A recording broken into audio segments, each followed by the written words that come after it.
Atunci când doriți să plantați un pom fructifer, trebuie să alegeți foarte bine locul unde faceți acest lucru, deoarece, în funcție de soiul și de specia acestuia, trebuie să țineți cont de anumite caracteristici unde anume vor merge cel mai bine, se vor dezvolta într-un mod cât mai corect și cât mai bine. Iar astăzi vom vorbi despre speciile mai pretențioase, cele care iubesc un climat cu influențe mediteraneene, așa cum este caisul, piersicul, cireșul, moșmonul, gutuiul și așa mai departe. Toate aceste specii iubesc influențele mediteraneene, adică ele iubesc un climat mai cald, un sol mai bogat în calcar și în substanțe minerale, adică unul cu un pH mai ridicat, dar mai ales niște zone în care nu avem înghețuri târzii. Chiar dacă întâlnim soiuri mai târzii, în toate aceste cazuri, noi trebuie să alegem foarte bine locul din curtea noastră unde facem acest lucru. Dar pe aceștia nu-i vom planta niciodată în zonele în care se creează curenți de aer, cum sunt zonele între clădiri sau garduri. La fel nu-i vom planta în zone umbroase, așa cum vedeți la mine aici. Linia aceea este reprezentată de umbra solară sau de incidența soarelor pe sol, niciodată în partea umbroasă, unde avem exces de umiditate, dovada cel mușchi de pe jos, și niciodată acolo unde pământul nu este fertil. Bine, nu este și cazul meu, pământul meu este unul bun, are un pH neutru, i-am băgat o corecție de pH pentru a-l aduce în această stare, cât și multe micro și macro elemente. În schimb, îi veți planta acolo unde incidența razelor solare trece și cade toată ziua. Vă uitați pe bolta cerească și plantați pe expozițiile sudice, vestice sau estice, niciodată pe cele nordice. Acolo unde este o zonă deluroasă, o pantă, vedeți zonele umbroase și veți planta întotdeauna acolo unde bate soarele și unde nu este un exces de umiditate. Îi mai puteți planta la fel de bine la adăpostul unor construcții sau unor clădiri, acolo unde nu se creează curenți de aer, dar totodată acestea țin un oarecare adăpost, așa cum am făcut eu în cazul acestui cais de aici. Și spun asta pentru că toate aceste specii sunt aclimatizate pe zona noastră temperată, dar ele de fapt și de drept supraviețuiesc cel mai bine în zonele cu climat mediteranean sau submediteranean, sau cel puțin niște influențe ale acestora. Niciodată o specie care iubește aceste influențe nu va trăi foarte bine în zona cu influență baltică, așa cum este zona Bucovinei. Chiar dacă ele se dezvoltă, nu o fac într-un mediu propice. Dar indiferent acolo unde sunteți, va trebui să țineți cont foarte mult de aceste aspecte.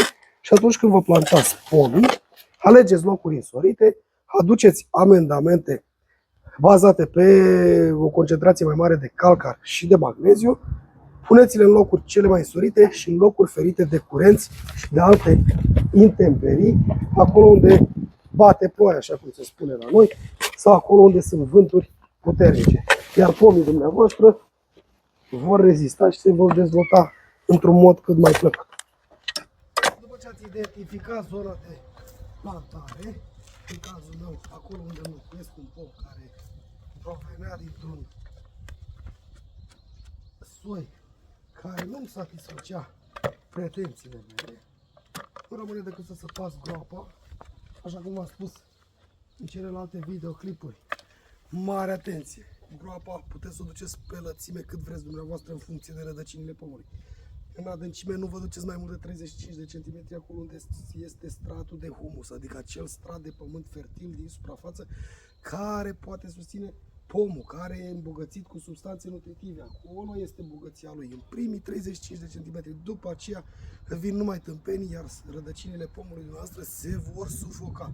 La fel cum am spus de fiecare dată, nu puneți gunoi de graj sau orice alt amendament în groapă lângă rădăcini. Acest lucru vă va distruge rădăcinile, va arde în timp și în câțiva ani de zile pomul dumneavoastră va muri. De aceea vi se usucă și foarte mult. Și după ce faceți groapa, nu rămâne decât să fasonați rădăcinile pomului și să le amplasați în această groapă împreună cu trunchiul lui cu tot.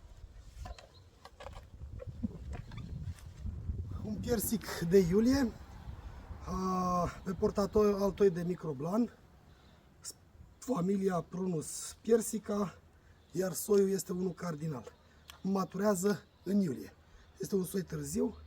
La mine în zona de deal aleg întotdeauna soiurile târzii pentru că asta poate scăpa oarecum pomul de înghețurile acelea târzii și în general la piersic și la cais în zonele de ruloase sau mai ales cu schimbările climatologice din ultima perioadă, avem mari probleme cu înghețurile târzii.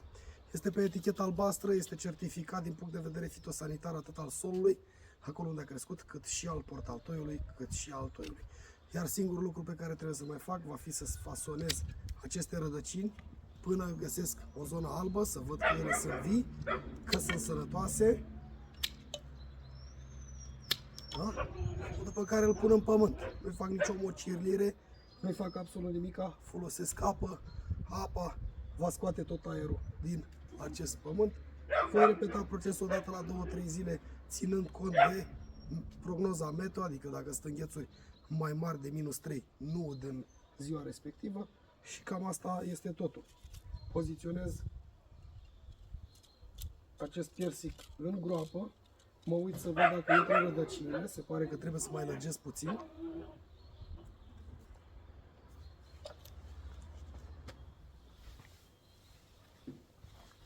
Acum intră fără probleme, îl poziționez sub o incidență perpendiculară pe sol, chiar dacă portaltoiul este plecat într-o parte, eu mă înclin astfel încât acesta să rămână perpendicular față de sol, și anume axul acestui pom, după care vin cu pământ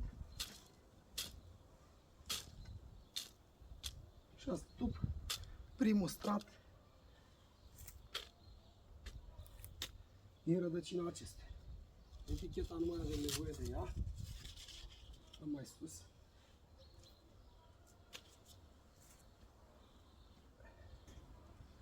Și de aici facem primul lucru, o tasare cu piciorul, ușoară, nu folosim alte lucruri mai grele, mai puternice.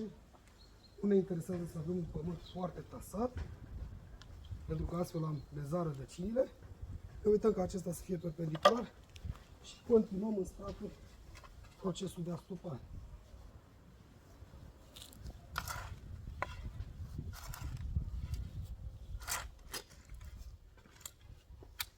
Reveniți cu tasarea.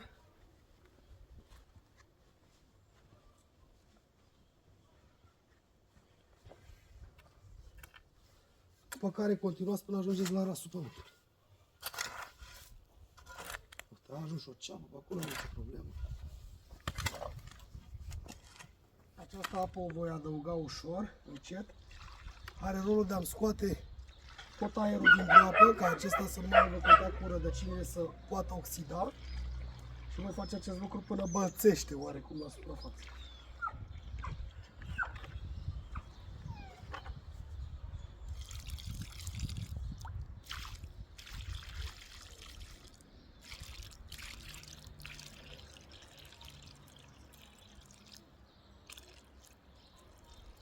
Iar acest proces îl repetăm, așa cum v-am spus, o dată la 2-3 zile, în funcție de condițiile meteo, pe toată perioada primăverii sau cel puțin 1-2 săptămâni până la plecarea în startul vegetativ. Se pare că este gata, după care nu rămâne decât să luăm celălalt orân care ne-a rămas și să facem un fel de mușuroi în zona tulpinii acestui pom.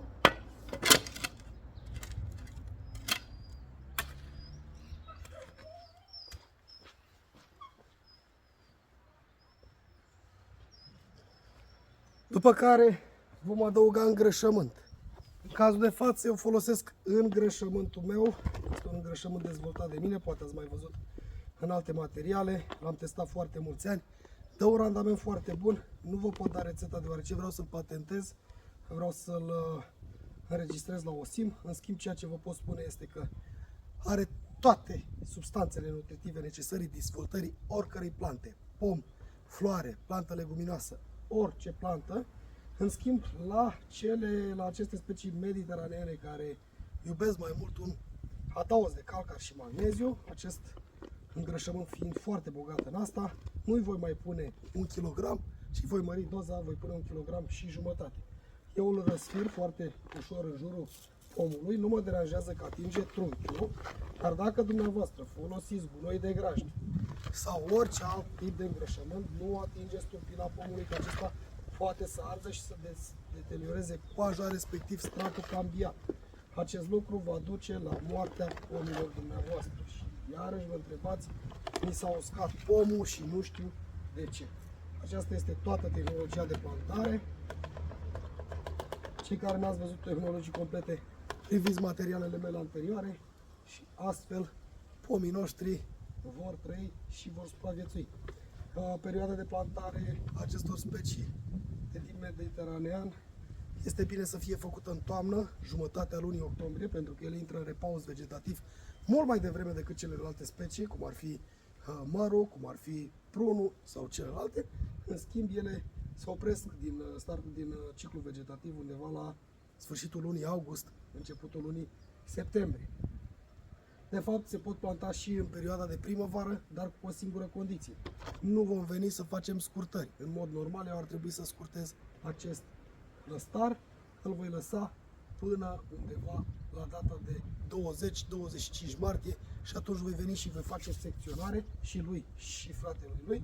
Și același lucru este valabil și în cazul cireșului sau mătuiilor sau celorlalte specii, deoarece este foarte sensibil la îngheț. Toate aceste specii sunt sensibile la îngheț. Și o simplă pișcătură într-o zonă poate duce înghețul pe sevă în jos, ceea ce nu ne dorim. Deci vom secționa după ce vor cădea florile din toți pomii și se va forma fructul cât un bob de piper. În schimb, ceea ce vă pot spune este că piersicul, caisul și cireșul în mod special se toaletează după ce s-a terminat partea de fructificare. Adică atunci după ce culegem fructele, la 2 săptămâni venim și facem tăierile de întreținere și fructificare. Nu toamna, nu primăvara, nu iarna. Iar până data viitoare, eu vă doresc toate cele bune. V-am pupat!